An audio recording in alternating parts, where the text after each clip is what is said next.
Hello, guys. Welcome back to the Starcasticy Remarky show of all time, Starcastic Remarks.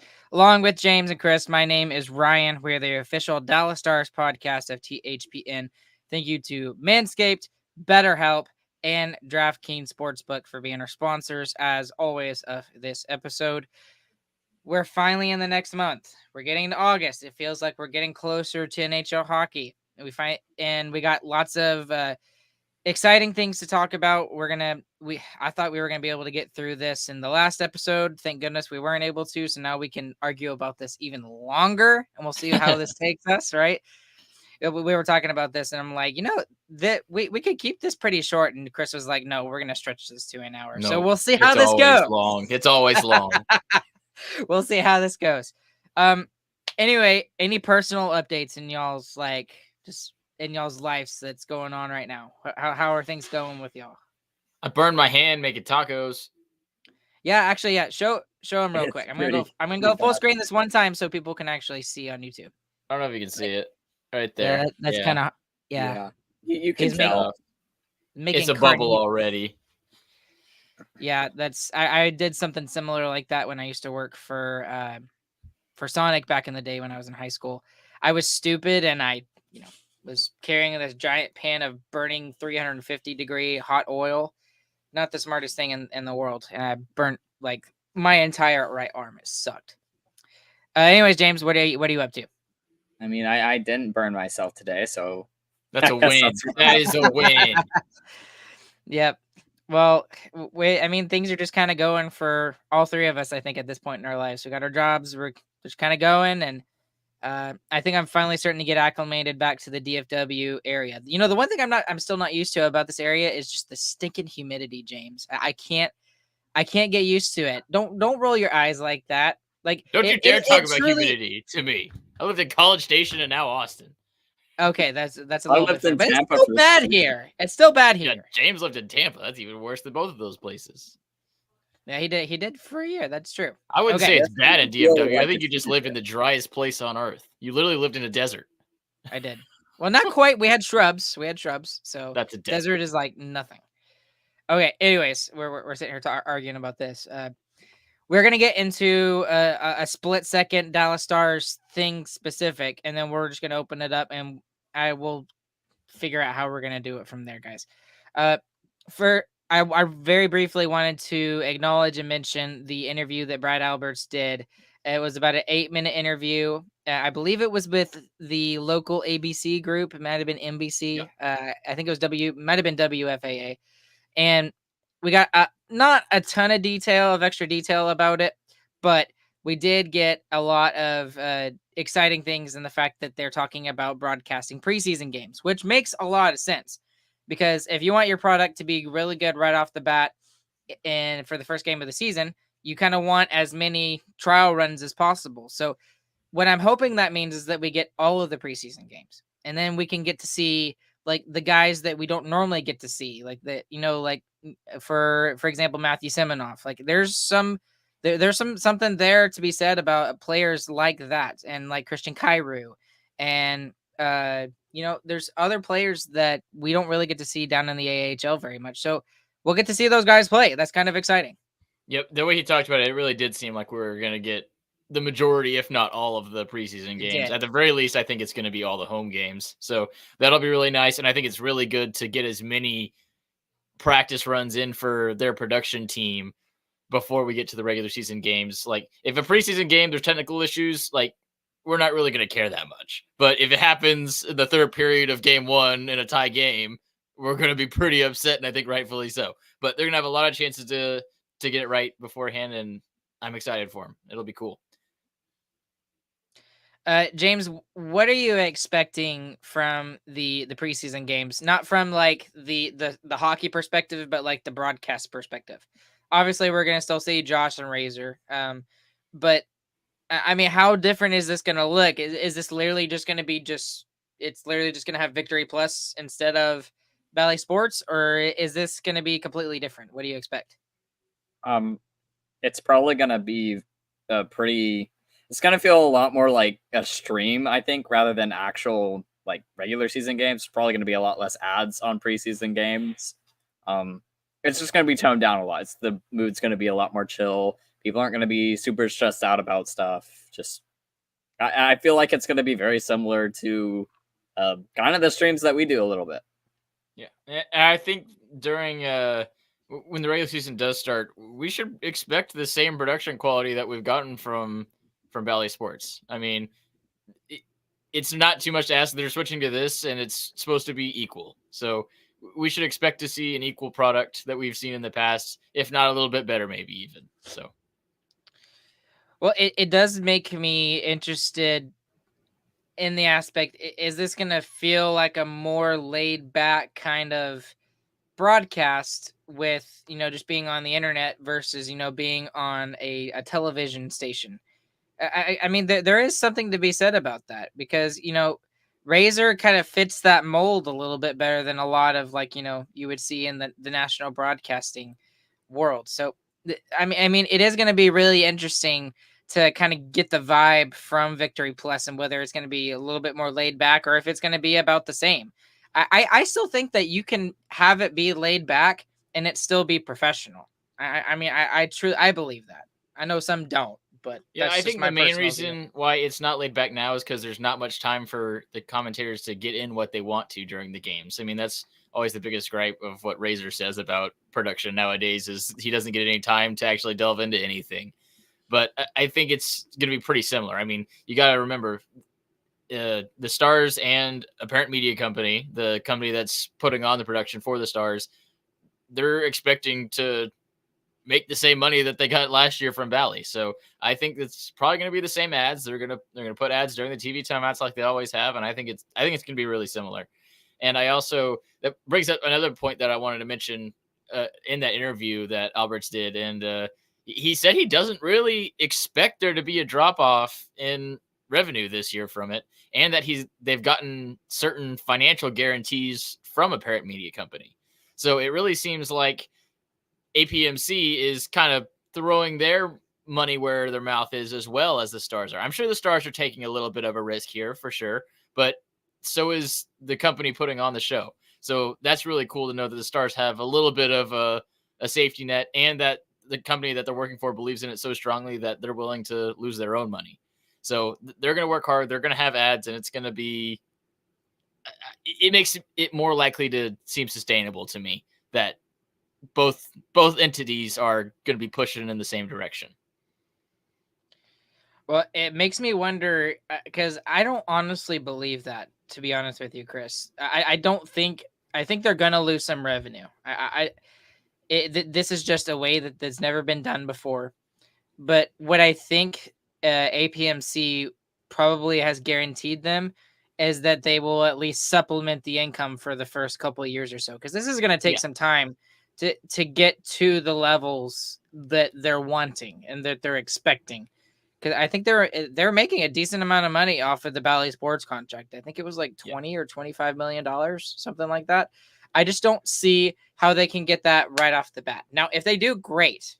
But I just think it's going to take some time to get to that level, to where because other companies are going to be looking at this, right? I mean, like, advertisers are going to be looking at this and being like, is this actually like a viable source of getting my message about my company? So it's interesting. It's extremely interesting. Yeah, and the other thing Albert's mentioned a lot is that the viewership does need to go up from what it was on Bally, which that should be easy to do. I mean, you're going to get the people who couldn't pay for the it's not behind a paywall places it was on. Yeah, it's not behind a paywall. Like we complain about. The other thing is you're going to get all the tech savvy people who found the game with other means. They're not going to have to do that. They're going to get the highest quality stream for free, and they're not going to have to go around stuff like they were before. So he's just talking about, we need to get viewership up, and those ways are going to easily get viewership up. Guys who want to watch hockey are just going to be able to now. And then it's going to be so much easier for people who are just interested in hockey to watch hockey now. I mean, on the Stars post, when they post, hey, game starting, here's the link, click the link and go watch the game. Like, how easy is that going to be for someone on social media who's just sitting there scrolling and they're like, oh, hey, I can watch this hockey game for free. Well, and here's the other thing that I think I hadn't considered this until just now. what about the opposite team's audience? Well, as long as they're in the regional market, yeah. Yeah, I mean, right, but there's always going to be those people who do that, right?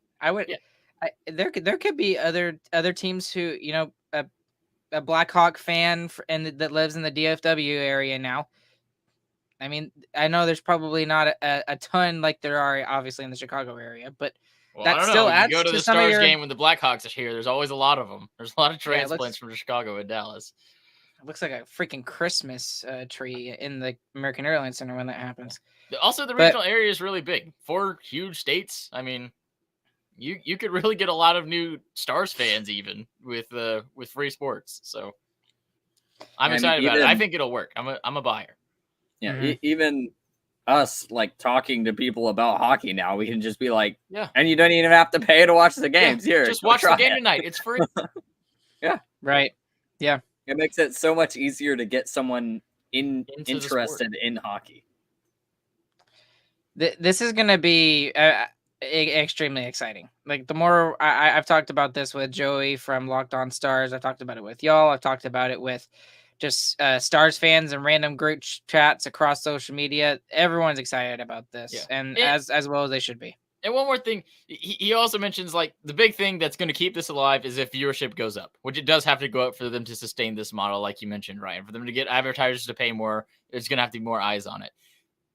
That's kind of he never said it in the interview, but the fans going to have some responsibility in doing that. So like, get people who have been cursory, kind of interested in hockey, who ask you about it at work every once in a while. Send them the link to watch the game. I mean, watch as many games as you can this year. It is really like to see if this works. It's gonna take us watching hockey more. So watch hockey more. Well, we already do that. We watched all 100 games this year, I think, whatever. But I mean, even if like, and this is us talking to Stars fans here, even if like you just open the app and you're like doing something else, you're not really paying attention to keep it. it on. Do it. Do it. No matter what. Like we got to start advocating for the Stars here. That's weird to say for a multi-million-dollar company, but like, let's do it. Let's do it. We need to support for sports too.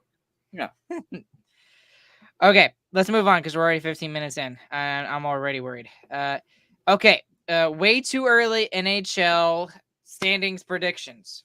What division do we want to start with? We want to start with the Metro, the Atlantic, or the Pacific? I think we should start with the Central because this is the one that's going to take the longest, and we can speed up the other ones easier than we can speed up the Central. Okay, that's true. Okay, I was thinking save the best for last, but okay.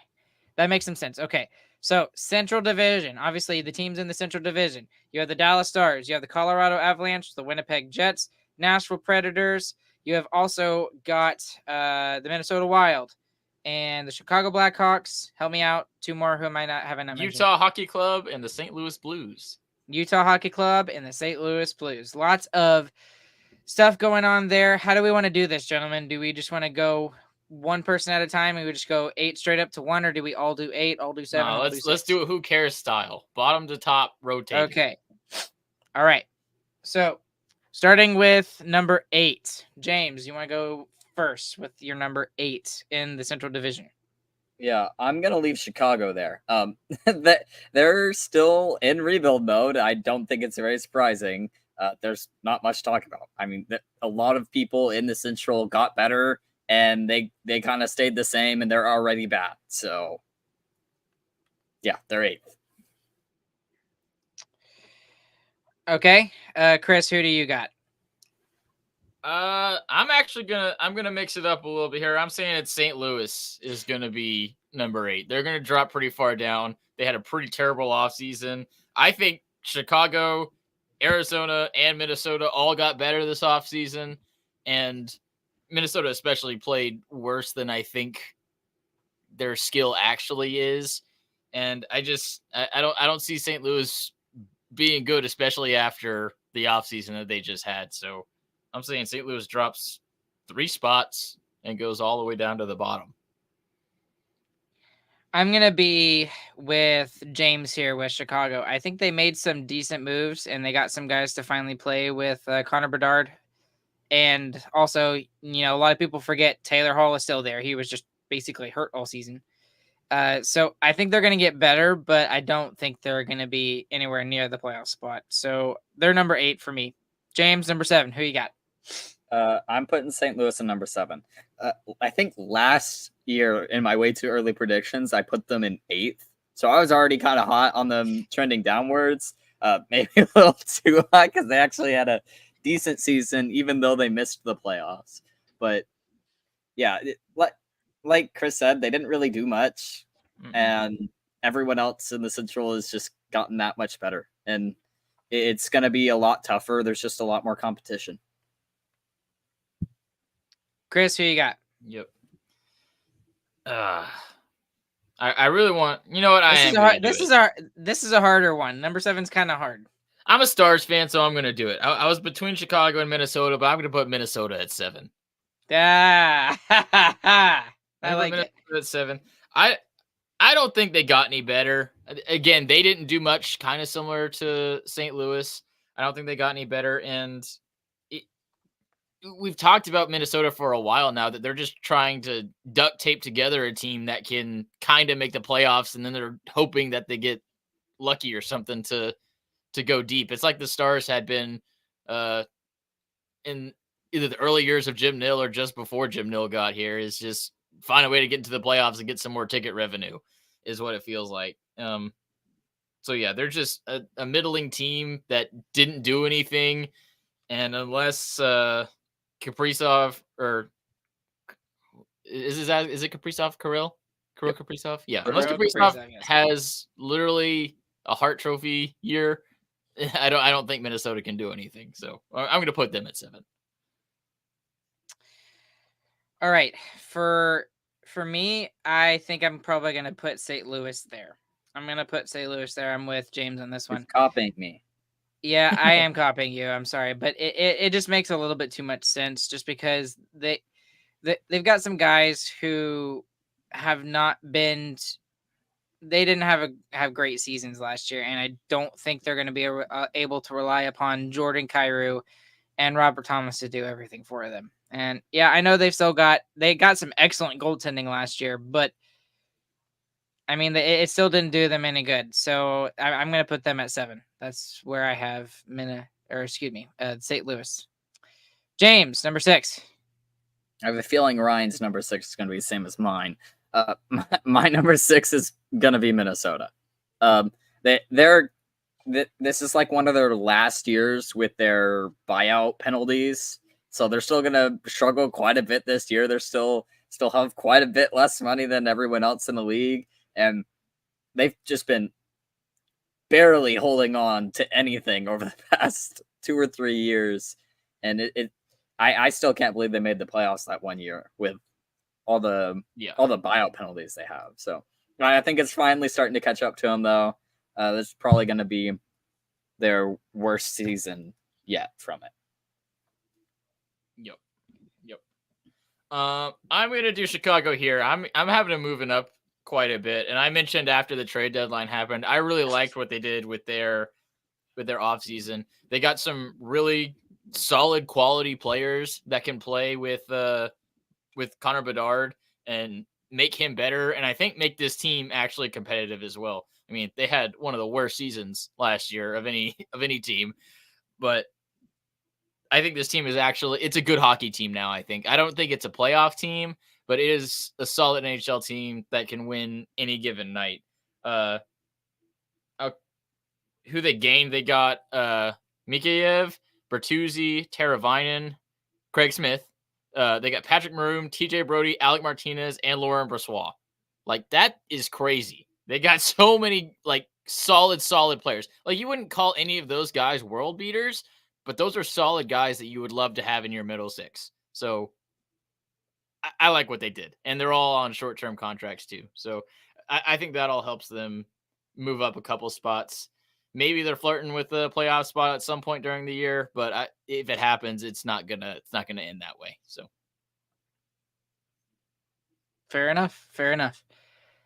All right. Obviously, I'm with James with this one as well. Minnesota's number 6. And it's not necessarily, it's for all the things that James said, but it's mostly also because there's just better teams than them. I just don't see them getting above these other teams that I have at 5 and 4, especially. So, all right, James, number 5.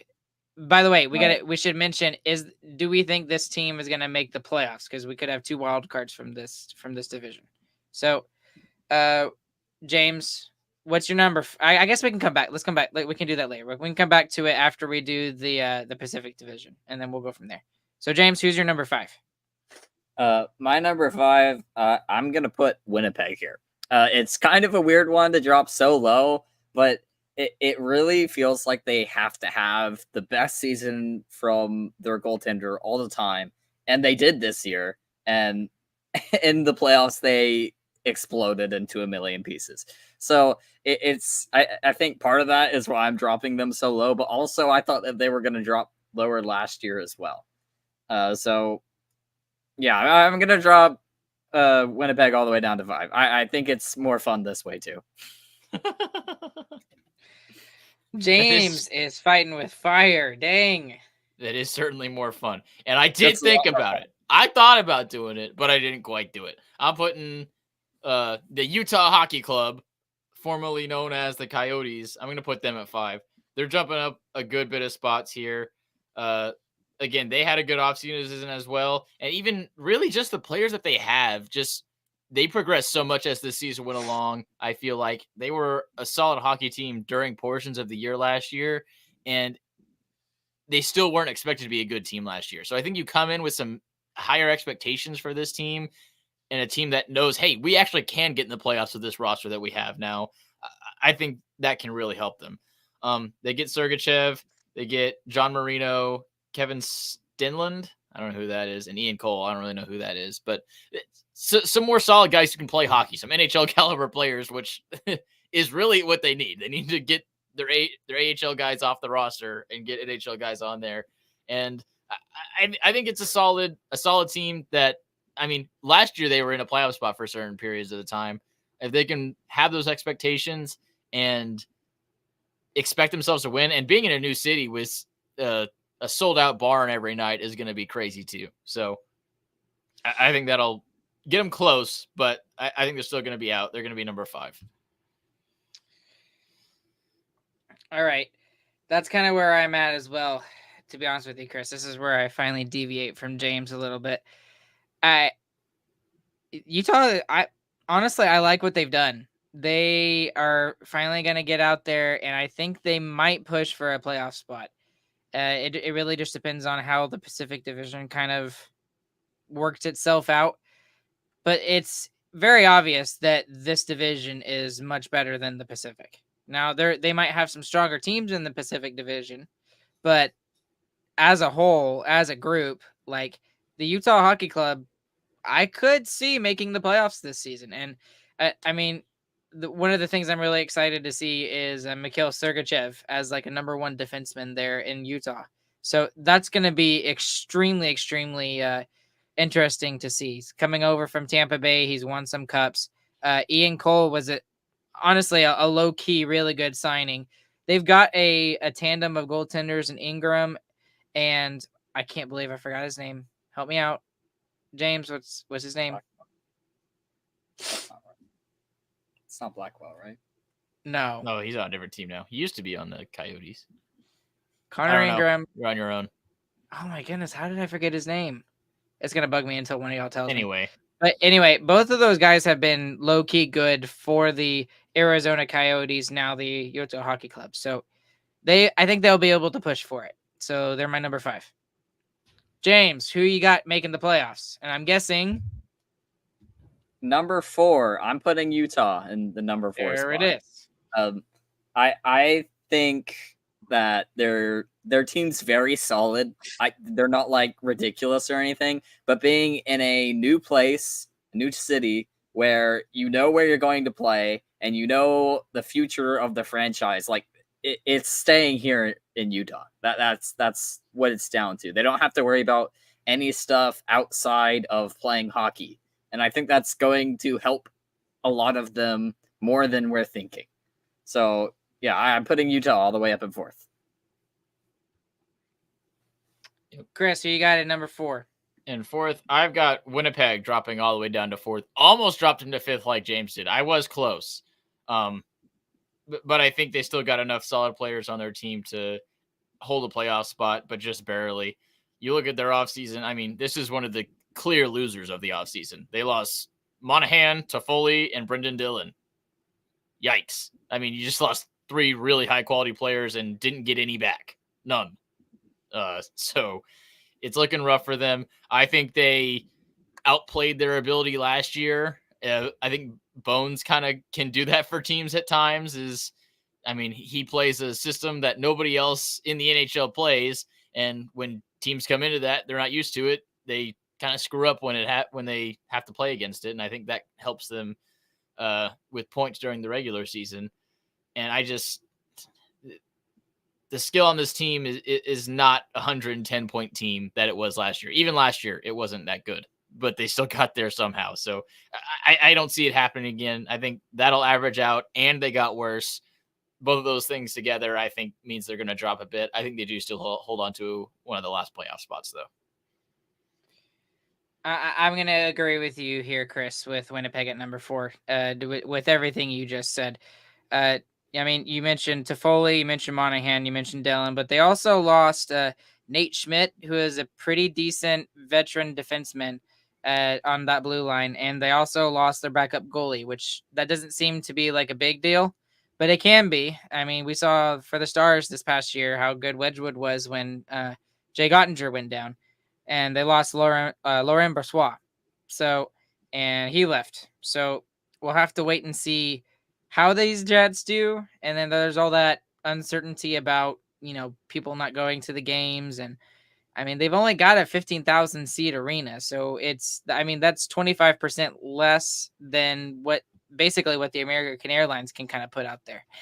So, I mean, I don't want to see them move. I don't think they'll move anytime soon, but if they keep this downward slide like they've had the last couple of years, I mean, I'm not going to say it's not going to happen, but it might not happen. We'll have to wait and see.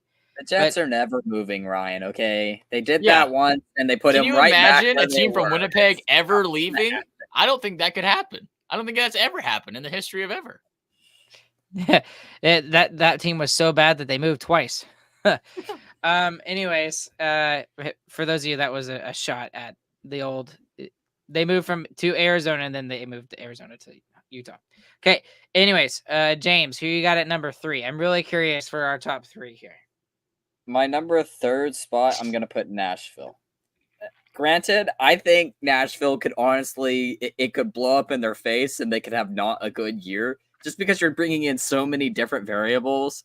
But like at some point, that team's going to start clicking and they're just going to start rolling over people. So I think it's pretty easy to move Nashville up, and they could go up even further, honestly. But I'll leave them at 3rd. Yeah, Nashville. Yes. Just for context, Nashville added Steven Stamkos and Jonathan Marchessault and Brady Shea. That's 80 goals and 2 guys, by the way. 80 goals. They add 80 goals to their team. That's a crazy offseason. They did lose some pretty big names. They lost Beauvillier and Tyson Barrie. So those are pretty big, but man, you replaced them with double.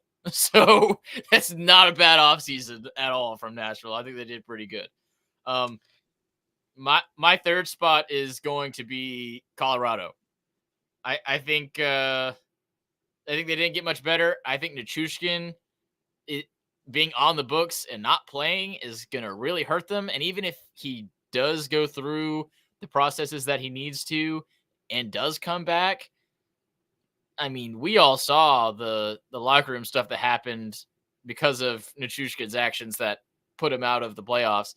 I can't imagine that stuff just goes away either. So there's definitely the number 1 monetary problem, but number 2 is just the relationships that would happen in that room should Nichushkin come back is going to be really difficult. And it really sucks for that team. They have like $8 million locked up that is kind of unusable. Well, he makes about 6.25, I think, somewhere around there. But Okay. what's even more significant, Chris, is you've got Gabriel Landeskog on that as well, and Yeah. the uncertainty behind their captain, whether he's gonna play or not. Honestly, I'm so shocked that that is still an ongoing thing. I mean, he wants to play, and he hasn't been told, no, you're definitely not going to be able to play, obviously, or else he would have stopped, I guess. So someone's telling him that he still has a chance to recover, but I mean, that long of recovery the last time we saw a player do this from a Stars perspective was Ben Bishop, and Yeah. he tried to come back, and in one AHL game he got learned that he exploded. couldn't do it. Yeah. Figured it out pretty So quick. Yeah. I'm not saying that's going to happen to Landeskog because it's definitely a different situation, but sometimes when you try to come back for that long, you finally think you're ready, you're just not. It's hard to imagine a good ending for the Landeskog situation. And even if he does come back, he hasn't been playing hockey for almost 2 years. Yep. Like, I mean, I know he lives and breathes hockey, but it's hard to imagine he just comes back and is Gabriel Landeskog. So That'd be cool, though. That would be crazy, honestly. Like, that would be. I know we don't like the Colorado Avalanche, but it's not like we hate them as much as we do the Minnesota Wild. But you don't want to. Yes. But you don't want to see this for any player, right? No. You never want to see this for not any Landeskog. player. He's a cool player too. Yeah, he's a very good. He's a player, hockey guy. So, yes. I'm kind of talking more about Avalanche because I'm right there with you, Chris. And number 3, I think I've got Colorado here. Yes, it's a little bit because of my number 2, but they didn't do anything really to bolster their lineup anymore, and they're gonna have to start the year without both Landeskog and Nichushkin in their top 6. And there's some guys who are currently looking at their top 6 don't look fantastic. So and then on top of that, you lose Cogliano, who, yes, that's not a huge loss, but he's very good on the penalty kill. He retired. Sean Walker left, Jack Johnson left, Zach Parise left, and Trennan left as well. So those are all, not super key guys, but again, guys that do play certain roles on that team that made them better. And I mean, like the only person that I think I like is Brandstrom that they added, and that's more of a let's try it out, let's see how it does kind of thing. He's a guy from Ottawa who never really made it in Ottawa, and might have some top 4 potential, but he's kind of like Lundqvist. Like, he's got the talent there, he just hasn't taken advantage of it yet. Yeah, that is not a Sean Walker or a Jack Johnson, though, in any stretch of the imagination. Right, that it's not a replacement. It is a definite downgrade. It's a this might work out kind of thing. Yep. So, okay, James, who have you got as your number 2? All right, my number 2 is going to be the Colorado Avalanche. Yes, they have gotten a lot worse. They still have a Nathan McKinnon and a Cale Makar, and that is terrifying. And that is the only reason why I'm still putting them in second. I mean, that team, if either one of those 2 players just decides, nah, then the game just ends and they win. Yeah. And Colorado is going to be a good team as long as they have both of those guys. If they have both of those guys, I can't imagine that team being bad. Yeah. Well, and you have to add Rantanen into that conversation too. Yeah, you have to. I think even without Rantanen, McKinnon and Makar, I mean, them alone could figure it out. But he's just another addition to that. He is a huge piece, and so was Nichushkin. I mean, that top line with Rantanen and Nichushkin is insanely scary, and it just that's what sucks more for Colorado is not having Nichushkin. Yep. Chris, my number 2 is going to be Nashville. I'm bumping them up a good bit for what they did in the offseason. I agree with what you're saying, James. It is going to take them a while to figure it out, and it is a huge change. They're changing their top line pretty much. Their top line is different. And that can definitely take a while to get used to. But, man, when you had Steven Stamkos and Jonathan Marchessault, it's hard to say they're not going to get a ton better. I mean, I don't think we've seen 2 superstar players like that go to one team in one offseason like that in a while. So, crazy offseason for Nashville. Really great job by them. And when you look, they lost some pretty important pieces, but no one remembers or cares because of what they gained. They lost Jason Zucker, Anthony Beauvillier, and Tyson Berry. Like, those are not small names. Those are some high quality people, good second liners. But you got Stamkos and Marchessault. That's going to be a ton of help. Well, they're at my number 2 as well, so I'll add this aspect to it as well. Ryan McDonagh was a bigger deal for the Nashville Predators than a lot of people think. He goes back to Tampa Bay with a trade, and that's probably why Steven Stamkos ends up in Nashville instead of staying in in Tampa Bay, is because yes, the other blue team. So honestly, it's going to be interesting to see what Nashville can do. It could be one of those things where they just explode in the regular season and then they just have a mediocre playoffs. I could see something like that. And I know that seems crazy considering you got, Stamkos, Marchessault, Brady Shea, UC Saros, those kind of guys. And let's not forget Roman Josi too. But I don't know why I have that feeling with them. I feel like if that happened and they won the division, I think they would not have a very good playoffs.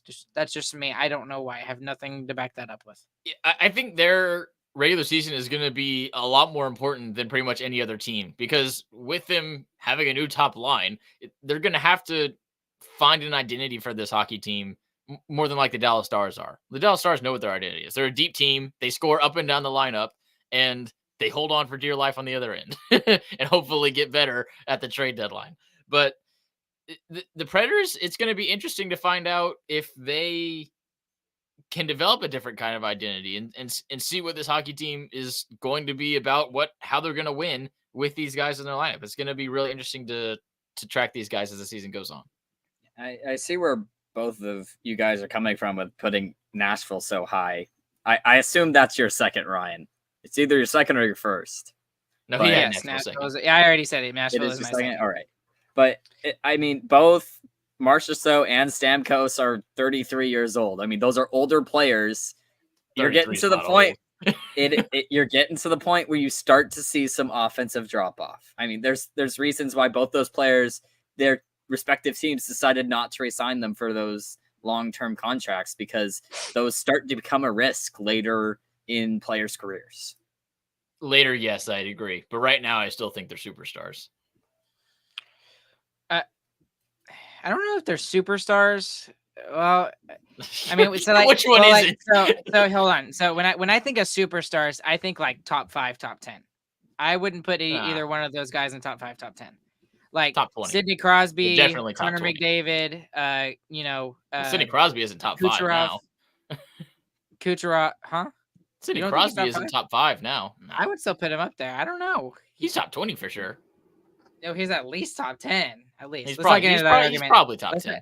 Let's not start that. We're going to get into it and never get off of it.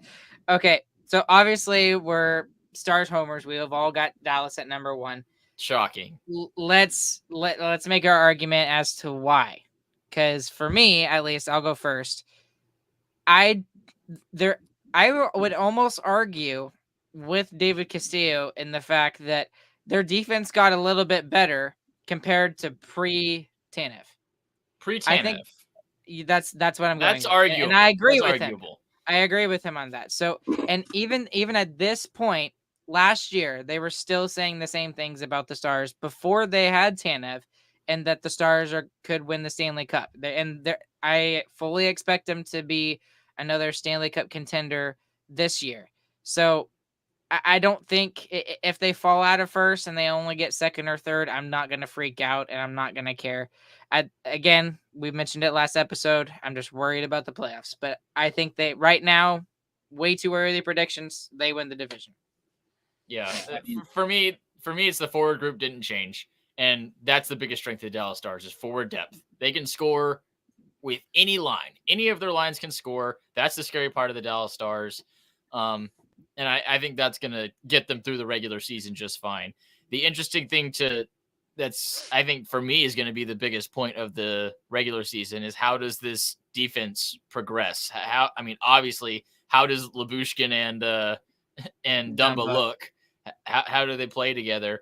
And it's going to be can these guys, both of them will have to take a step forward from what they did last year to have a solid decor. And then the next question will be if that doesn't happen, which will be tough for two. I mean, Labushkin's not older, but two NHL guys that are already set. They're not prospects veterans anymore. They're veterans. Yeah, I would consider them veterans. Yeah, we'll say veterans because you said it. But to see if they can get better, probably not likely that they both get better.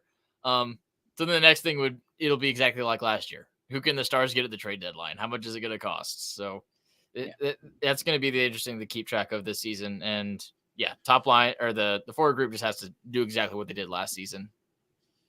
Yeah, I mean, like Ryan said, our defense is arguably better to start the season this year than last year. And you tack that on to like, we also had Otter hurt for like the entirety of December and still hung in there for a long time. It's this team is fundamentally the exact same. And if you can have Otter a little healthier, he's probably going to get back up to 60 games again. Hopefully this time it's not as heavy backloaded. It's just kind of how last season worked out too. But this team is good enough already to be the best in the division. And I don't think there's an argument against it right now, mostly because they just won the division. So recency bias, definitely, but it wasn't like they didn't prove it first. Yep. And the Stars are going to have that expectation going into this season too. I mean, you look at the Jets and the Avalanche both kind of took a step back. Some people are saying that the Stars took a step back from Tanev. Yes, the defense did take a little bit of a step back from that, but not nearly as much as Colorado and the Jets have. So right now it's the Stars division to lose, in my opinion. Agreed. 100%. Although it's a lot harder division now. It is a harder division, but I think the Stars are still, I mean, they should clearly win the division this year, in my opinion. Well, I mean, when you look at all the teams in the division, we stayed about the same. Nashville, obviously, we think got better. You add 80 goals to your that doesn't hurt. You got Utah, who I thought got better. They signed. They got Sergachev in a trade. That's going to be huge for them. You've got Chicago, who I still think they're going to be bottom in the division, but they're not going to be the same, bottom dwelling team where we can come back and win if they're up 5-2, the Blackhawks are. We can't come back and win 6-5. That's not going to happen again. And then, the Jets, they've still got Hellebuck.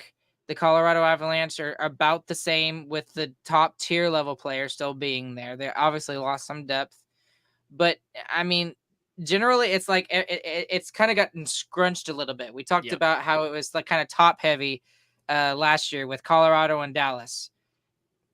That's not the case anymore. I mean, Nashville has entered the conversation. And then I would even still say Winnipeg has a shot. If their players have good seasons, they could still be up and they could win the division too. I could see an opportunity where Winnipeg kind of takes advantage and wins the division. So it's like everything's gone from here. It kind of scrunched it up. So we'll have to see how. I think that'll be true. And I think the Stars should win the division handily, but I do think they'll have less points because the division is tougher this year. Yeah. And again, it's way too early to even guess how many points they're gonna get. 107. 106. It's not too early to guess. Can I Prices Right you and say 108? No. 150. 150 points. 150. Oh, okay, James. Okay. All right. 2. All right. Let's go ahead. 64 points. Oh my goodness. All right, let's get into the Pacific here. We're gonna go. You were right. Okay. We got in the Pacific Division. We have got the San Jose Sharks, Anaheim, Seattle, Calgary, Vegas, LA, Edmonton, and Vancouver. All right. Who have we got in number 8? Chris. San Jose. I don't think I need to expand. James. San Jose. I mean, they were minus 150 in goal differential. Even if they improve by like 40, they'll still be the worst in the league. Now, I will say that they went out and they got their number 1 draft pick with Macklin Celebrini. They signed Will Smith, their first round prospect from last year, and they got Toffoli, Wenberg, Goudreau, and Jake Wallman. Jake Wallman could secretly actually be a really good pickup later on once this team is really good. He could be like a second pairing defenseman. But yeah, San Jose is going to be number 8. James, number 7. I'm going to go with Calgary on this one. I feel like it's almost more necessary for them to be here than their team's just bad. Like, they need to take a full step back this year, I feel, and figure out where this team is and where they want to go with it, because they just were completely lost this season. At times it looked like they had figured it out and they were going to push for playoffs again, and then it just kept falling apart over and over and over again. So I feel like they need to take that step back. In their defense, though, they were constantly just moving players out. They moved out Lindholm. They obviously moved out Tanev. They moved out Tkachuk 2 years ago. I mean, they Goudreau leaves. They've just completely torn this team down. So, I mean, we'll have to see how it goes. And the bigger issue for me is that Huberdeau just disappeared. I mean, if he was playing anywhere close to how good, if he was playing anywhere close to as good he was in Florida, this team probably made the playoffs last year and doesn't sell all their players. So, yeah, it just sucks. It's unfortunate. Okay. Who did you say your number 7 was again, Chris? You didn't let me go. You let James go first. Sorry, James. I'm saying it's still going to be Anaheim. I mean, San Jose and Anaheim, we were so far below everyone else in the Pacific Division. It was sad. And Anaheim's going to be better. Their new logo is awesome. They're still going to be number 7, though. You say their new logo, but their new logo is their old logo. Yes. So, and they should have never left it. That's my opinion. Okay. I am with James on this one. And the fact I think Calgary is going to start heading towards the dumpster here. They needed a rebuild. They slowly kind of accepted it. And Craig Connery, their GM, is just tearing everything down at this point. And I mean, you even saw who left this offseason. They traded away Markstrom. They traded away Mangiapane, who could have been a really good goal scorer for them. He's at least a 20 goal scorer. And you know, the only thing they got was Anthony Mantha, which not much there. It's so weird because the team shouldn't have been as bad as it was this year. I mean, their team looked fine on paper and it had all the pieces to work out, and the players just didn't mesh, and Huberdeau just couldn't ever get it going. And it just was a bunch of different variables that led to them just selling the team and saying, fine, we're done. Yeah, Huberdeau really showed like what happened to the team. I feel like this guy's a really great hockey player, but he sucked. That's the Calgary Flames. Chris, you're number 6. Who you got? Number 6 is the Calgary Flames. For all the reasons y'all said, I think Anaheim and San Jose are still a lot worse. I think Huberdeau can't be as bad as he was last year because that was insane. I think he's going to be a little bit better, and I think that's going to keep them from being a dumpster team. But they're still not going to be very good because they sold all their players. So they're going to be number 6. Anaheim's getting there. I think they've got. I'm with you there. They're not my number 6. I should have said that first. They're looking at their prospects right now. I mean, they've got Zegras, they've got Terry, who is actually not really a young guy anymore. I think he's 27 or 28. And then they've got Cutter Gauthier, who they got from Philadelphia. They've got a lot of young guys. Mason McTavish is another fantastic option there. I mean, they've got guys there that are going to keep going, and they just need some time. And eventually, I really feel like Anaheim is just going to 1 year just be good. Kind of like how New Jersey was 2 years ago. There's something's going to click, and oh, wow, they're actually a really good team all of a sudden. I think that's going to happen with Anaheim. It is getting to be about that time, though. I mean, they're going to have to figure it out here pretty soon because they've had a few years now. Like, we've been saying Troy Terry and Zegras for 3 years now. So it's time for some winning to happen. James, who you got? Who do I put at 6? I'm gonna be Totally weird with the Pacific as well. I'm gonna drop the Kings all the way down to 6th for no reason at all. Good answer. Mostly because I don't know. I feel like they've been stagnating a lot, and they've gotten to the playoffs multiple times in a row, and they've lost to Edmonton every single time. It's something's gotta change with that team, But they could just make the playoffs in the wild card spot or the 3rd spot again, and just play Edmonton again and lose again. But that's their choice. I'm doing my number 5 because I agree with James. I said all year last year, the Kings are fake. They're not going to make the playoffs. What did they do? They wouldn't make the playoffs and almost got 100 points. I still think they're fake. I don't believe in the Los Angeles Kings. The team shouldn't be as good as it is. And honestly, I give a lot of that up to their coaching staff. I think they're a really well-coached team, and I think they always have solid game plans, and that's how they're able to keep it up during the regular season. But when another team is able to focus on them, they get outskilled is what I think happens when they come to the playoffs. So I think they don't have enough skill. I'm shocked that they continually make the playoffs. And I think it's finally time for the charade to end. Kings, number 5. Okay, so I guess that's me, number 5 then, right? Yes. Mm-hmm. Man, this is harder than I thought it was going to be. Choose one. Flip a coin. You know what? I'm going to say it. Vegas. Yikes. Vegas is going to be number 5. And here's my reasoning why. Is they lose Jonathan Marchessault, obviously. They trade away Logan Thompson. I don't know why they decided to do that. They lose Alec They lose Alec Martinez. And I think they are now paying for the way that they have been doing things. And I think the cap is kind of punishing them for it. They don't have the same depth that they've had in the past. Their defense is nowhere as close to good. Their goaltending is nowhere as close to good either. Aiden Hill is still a very good goaltender, but that was a flash in the pan. The Stanley Cup that they won, that was a flash in the pan. It was a Hudobin moment for the Stars, right? This is very similar in my opinion.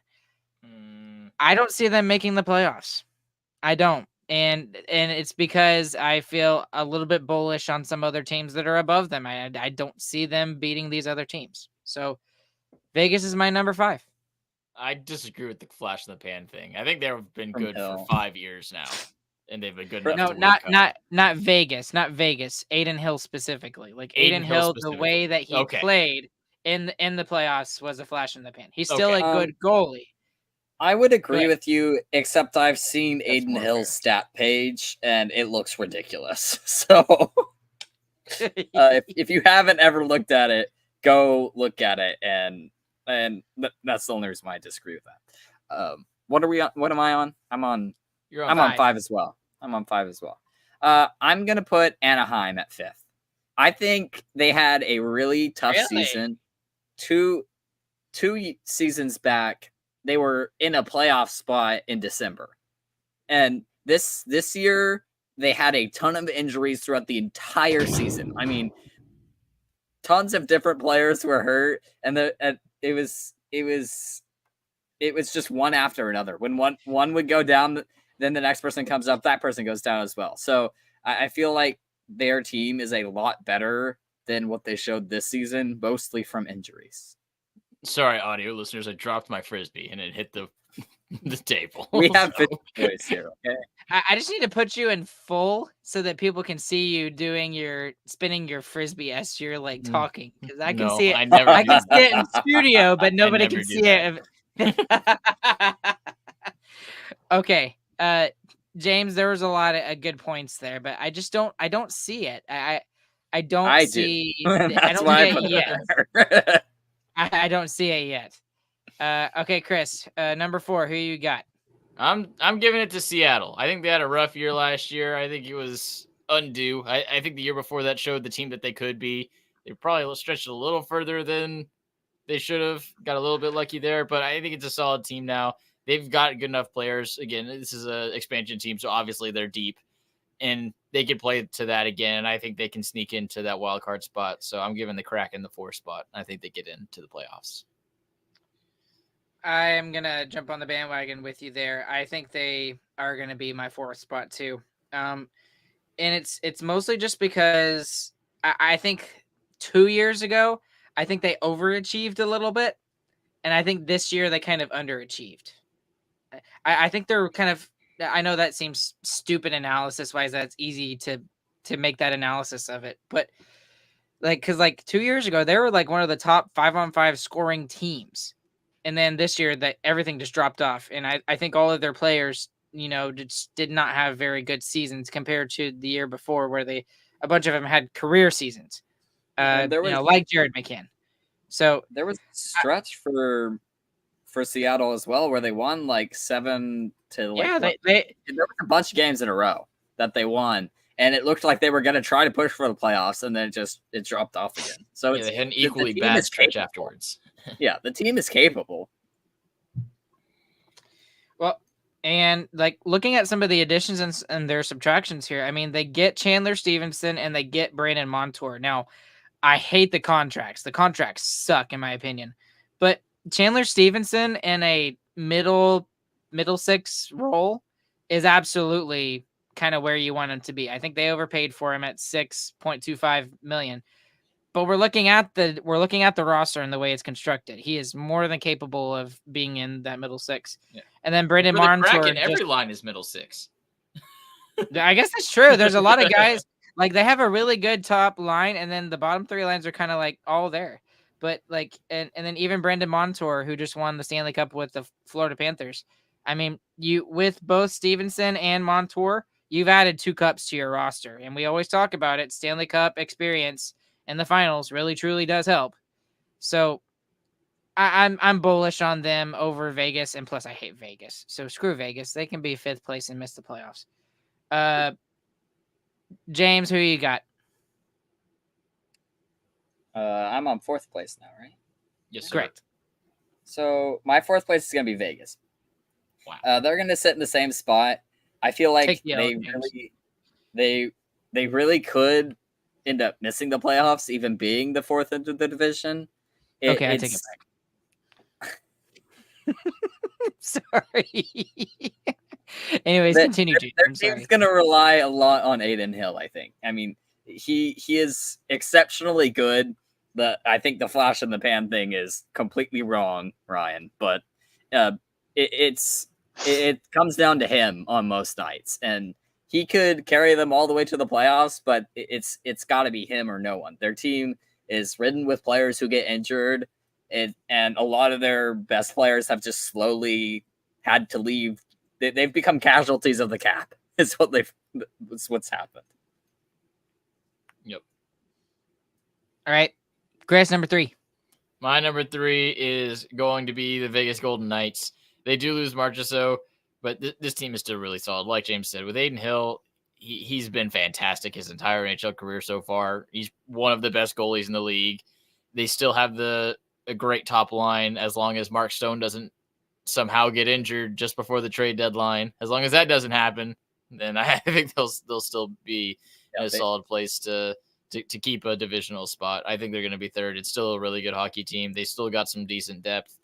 I think it's worse than it was last year, especially when you look at game 1 of the playoffs last year compared to what they were in the regular season. It's going to be worse than that, but it's still going to be a solid team that can make the playoffs. And if Adin Hill gets hot in the playoffs, who knows what happens.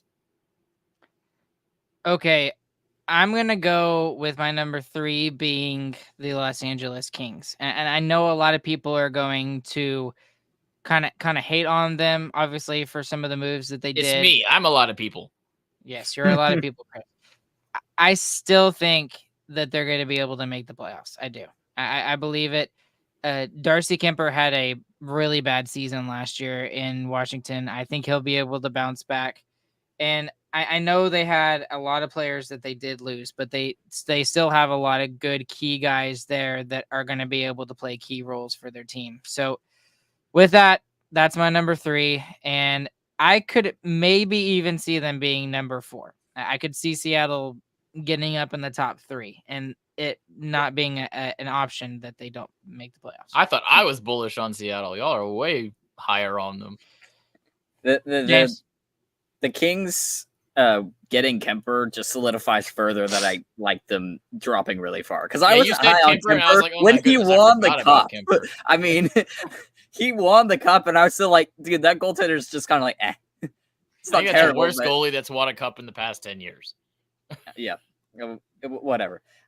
So my number 3 is going to be Seattle. I'm gonna be honest, I put them here more because I just like their logo and colors than anything else. Way to go, James. Solid The analysis. team is super deep, but I just want them to be there. That's all I want. It's your world, James. We're just living in it. Exactly. Yep. Okay. So I think we all have the same top 2 teams, right? If I have that right? Yes. Okay. Yep. So I'll be very interested to see what y'all think. Chris, who's your number 2? My number 2 is going to be Vancouver. I think they're still going to be a solid team. I think they're going to take a step back from what they were last year. I think they kind of overplayed what they were. I mean, they've been underplaying what they were for the past 5 seasons, and they just started playing good. And I think they went a little bit too far in the good end. They're going to dial it back just a bit. They're still going to be a really solid team. They're going to have a good chance at being a good playoff team as well. That experience that they got is going to be huge. If they can make some solid trade deadline acquisitions, I think that could be a really big key in their potential playoff run. Edmonton is such a good team that didn't play the first month of the season last year and still almost won the division. So I don't see that happening again. For me, I've got Vancouver there too. And it's not because I completely agree with you, Chris. I don't think it's because they suck or anything. It's just I think they overperformed what they were expected to this past season, and the Oilers sucked it up as much as they did at the beginning of the season. So I mean, really, it was the Oilers' division to lose last year, and they lost it. Now I'm sure they don't care because they got to go to the Stanley Cup final, but I mean, when you look at the additions, they did pretty decent considering the players that they lost, and the players that they lost went on to sign giant contracts that you probably wouldn't want to sign anyway. So kind of like how the Stars, they dodged. That's a good way to point it. They dodged the contracts. Like for the Stars, for example, they dodged the Chris Tanev thing. As much as we wanted to keep him, as good as a player as he was, 6 years and him getting out when he's 40 years old is not something you want on the books for that long. Like, I mean, Lindholm signed a giant contract with Boston. Zadorov did the same thing with Boston. I think he got like $5 million. Nikita Zadorov, he's getting paid like a second pairing defenseman, and he's not quite there. And I mean, Mikheyev, they lost, but he wasn't a good fit there in Vancouver. And then Ian Cole is really the only major that I would say is the biggest loss. I think he was very good for Vancouver, but the guys they got, Jake DeBrusk, that's an excellent catch. I mean, he had a pretty good season for Boston, and now he's going to get to play with Elias Lindholm and JT Miller. Danton Heinen, that's another guy from Boston, is kind of underrated. And then they also added Sherwood from Nashville, Derek Forbert, and they also added big old defenseman from Edmonton, Vinny Desharnais. So, who also, by the way, is right-handed. So, I think that is going to be a really good team. They will push Edmonton, and I'll just go ahead and say it for me. They'll push Edmonton for that top spot. I think it'll be close between the two. But I really do like what Vancouver did. And I think they have a really smart leadership group kind of leading that franchise. So I'm excited for Shannon, the hockey guy, because his team is finally going to be relevant for a while. James, who you got at number 2? It seems we are all in agreement on the top 2. The Canucks, like Chris said, had underplayed their potential for years, and all they have to do is sustain, and they can easily be second in this division. I mean, they have so many good players on there. They have good goaltending. There's not much else to say. All right, so obviously we all have Edmonton at number 1. I was honestly a little bit afraid about, Edmonton and their ability to kind of keep everybody together, but I mean, they kind of brought the band back together. They don't really have a ton of losses, and they added some extra offense, in my opinion.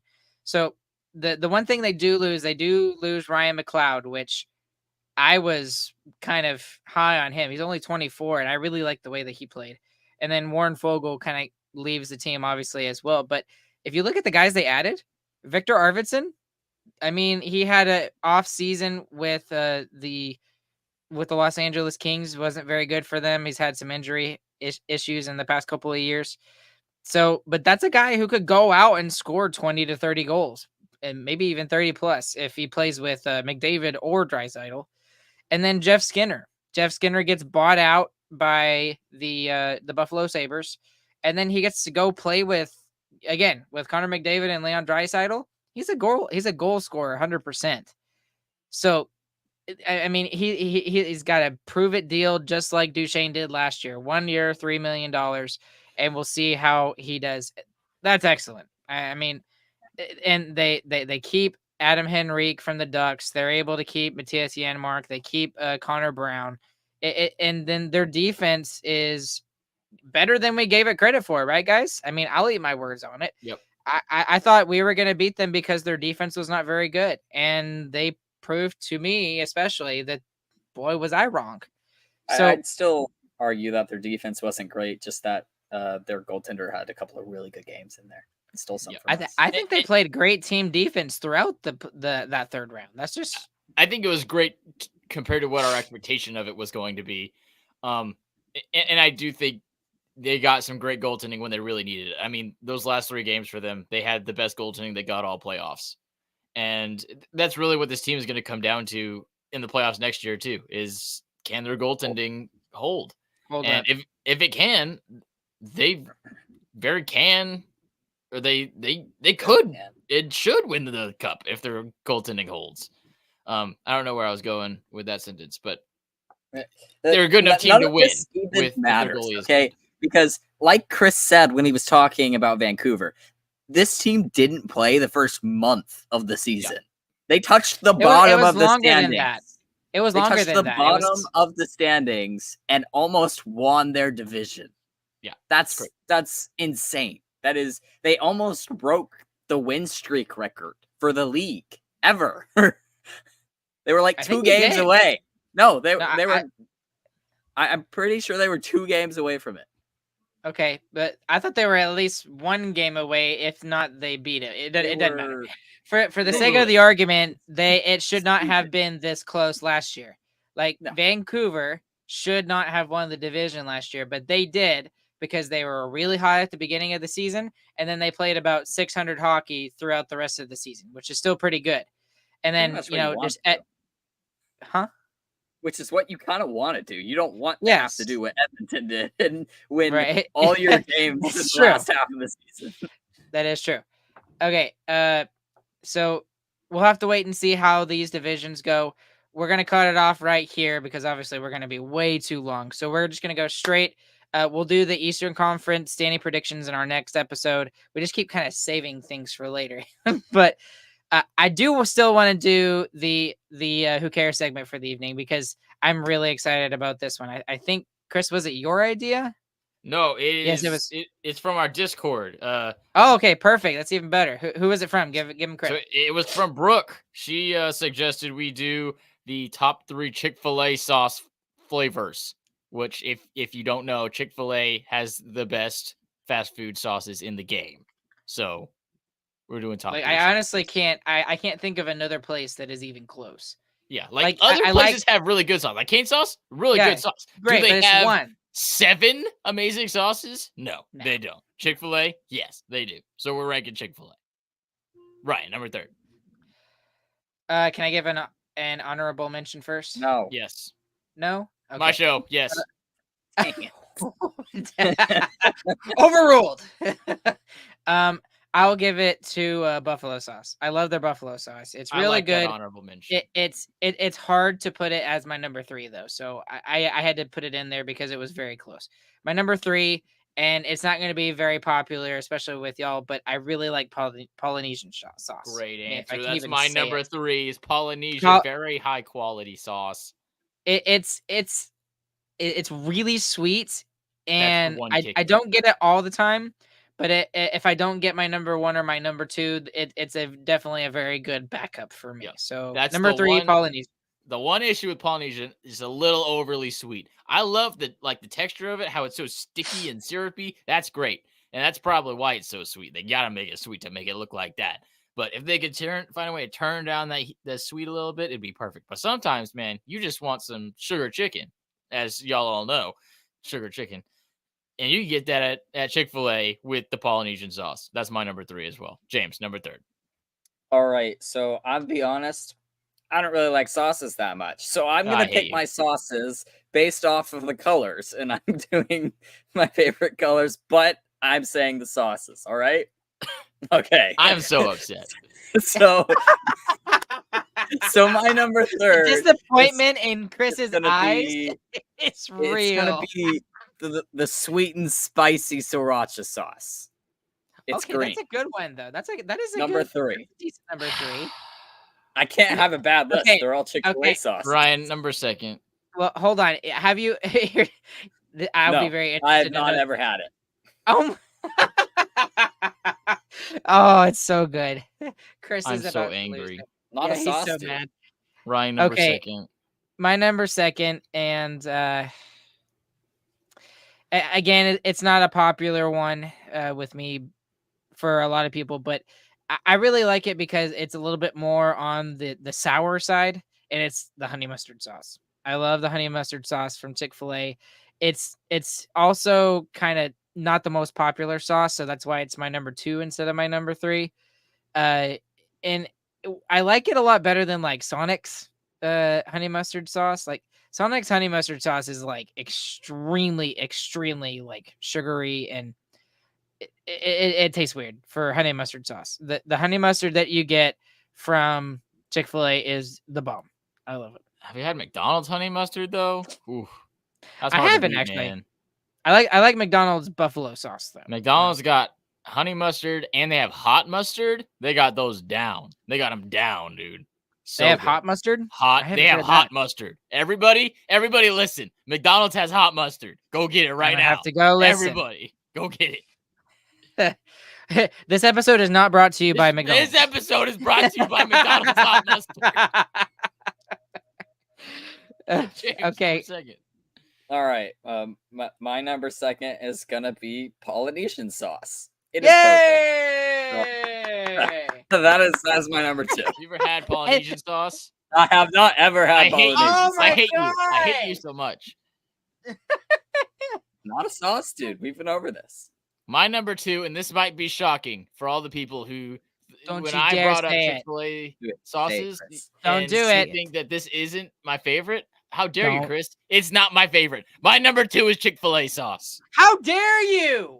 I understand. It's an amazing sauce. For the fries, the Chick-fil-A sauce is the best. The Chick-fil-A sauce is so good on those waffle fries, and the waffle fries just catch it so nicely in the little squares, just like a waffle. It's great. Super good.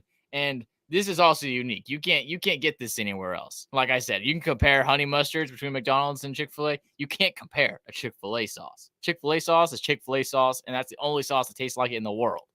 So okay, there then is why one is better. There's not. No, There okay, is. no, there's not. Chick-fil-A sauce number 2, Ryan number 1. Okay, obviously the right answer and the reason why I win this segment, because 1, James is going based off of colors and Chris is having it as number 2, is Chick-fil-A sauce. Everybody in the world, the world is Texas. Everybody in Texas especially understands and knows that Chick-fil-A sauce is the best thing on the planet. It is the only real right answer. It goes good with the chicken. It goes good with the fries. You could It put goes it good on on the mac and cheese. I haven't tried that. I should try that. Me neither. But I just assume. anyways, yeah. But like, it's always Chick-fil-A sauce, and then it's either honey mustard or Polynesian. It's never like honey mustard and Polynesian and Chick-fil-A sauce is out of the question. No, it is always in the bag every single time. So that's why I win this segment. I don't care what y'all say. You can argue all you want, but you both know I'm correct. I kind of tend to agree with you. I think you will have won the segment after this because I think my number 1 is pretty bad. James, what's your favorite color? Hey, we're doing sauces. My number 1 is the Garden Herb Ranch sauce. It's blue. Have you had their ranch? I have not had their ranch. The So ranch if is anyone so wanted to know good. what my favorite colors were, there you go. Oh man, That is now so we have to take him to infuriating. I gotta take you Sweet to and Chick-fil-A spicy tomorrow. sriracha, Polynesian, He and needs to go to the Chick-fil-A, get him a garden 20, herb ranch. get him all the sauces, and make him eat all of them. Oh wait, we can't go to Chick-fil-A tomorrow. Tomorrow's Oh, it's Sunday. Sunday. Dang This is the it. worst part of Chick-fil-A. It just happened live. It happened live, Ugh. people. Man. Have you ever driven to Chick-fil-A on a Sunday though? Because I've done that. Yes, That is tough. that is like the worst feeling in the world. I hate it so much. It's like on a Sunday afternoon, right before you have to go back to work on Monday and everything Oh like yeah, that. you're just like, man. And you're just You know like, what I go I for? just want some Spicy good deluxe. food. Nope. No, no. Stopped. Yeah, the Lord says no. You cannot have the chicken. All right. Anyway, Chris, let's break everybody's hearts. What is your idiotic number one? My number one answer, and I'm kind of upset that James took this so early on when he was just talking about colors, is the sweet and spicy sriracha. Oh man, this sauce I knew what it was. We've is talked about it before. amazing. It's amazing. It is so good. First of all, this is the best sauce on the chicken.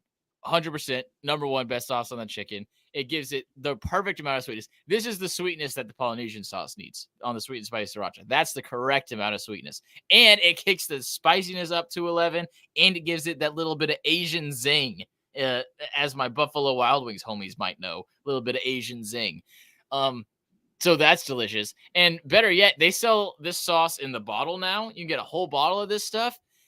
This sauce is so good on every type of Chinese food that has ever been invented in the known world. I get Chinese takeout. I open my fridge and I take out this Chick-fil-A sweet and spicy sriracha sauce, and I put it all over my Chinese food. I put this sauce on everything. It is amazing. It is not only the best Chick-fil-A sauce, it might be one of the best sauces that man has ever created on God's green earth. It is beautiful. It brings a tear to my eye. Sweet spicy sriracha number one. They made it for the Lord's chicken, I guess. It's for the Lord's chicken. Okay, that's a little bit better than what I thought you were gonna say. You know, honestly, what I thought you were gonna say was something stupid like ketchup. I honestly thought for a second you were gonna say ketchup. How dare you? And be like, okay, I'm at least glad you said an actual Chick-fil-A sauce, because I was honestly worried. But you still lose. I win. I think you're right. This is the correct. I think I lost. Yes, I think you lost. I think James lost for obvious reasons. Your honey mustard is questionable, though. I will say your honey mustard is questionable. That's fair. I'll take the L on that for my number two. But you have to admit that I win just based off of the fact that it's Chick-fil-A sauce is my number one. Universally, I think you would be right. But I still believe I'm right in my heart of hearts. Well, you can be wrong. It's I'm okay. that fish swimming upstream, man. I'm going to keep on swimming. You beat that salmon, Chris. You be okay. You beat that salmon. Okay. That's going to do it for us here tonight. We'll do the Eastern Conference standing predictions next time. Thank you guys all for following along with us here tonight. We really appreciate it. There's even more of you that are listening afterward. As always, please leave us a 5-star review anywhere you listen to your podcast. Click like and subscribe here on YouTube if you're watching it. Go to sarcasticremarks.com. That's the website. Sarcasticremarksshop.com is the merch place. There's going to be a new merch store coming in September. So look for that coming out. There'll be new stuff there. Toothbrushes, bro. That's not a thing. Can't wait. And as always, follow us everywhere on social media at SarcasticRs, where you can find us. And I haven't said this in a while because I keep forgetting, but go and check out Discord. James and his fiance Samantha have done a great job with that, and they've been putting that together. And it's a great little community if you're just like bored in the middle of the day and you just want to say like, "Hey, I really wish that we had Matt Zuccarello still here or Chris Tanev," and then we can get into an argument about who the greatest Dallas star of all time is. There's a lot of fun there, so you should go and check that out. Anyways, alongside with James and Chris, my name's Ryan. We'll catch you guys on the flip side. And I really hope you guys have a good, fantastic morning, afternoon, evening, whenever you guys are listening. Thank you to our sponsors, and we will be back with you guys very, very shortly. Thank you so much.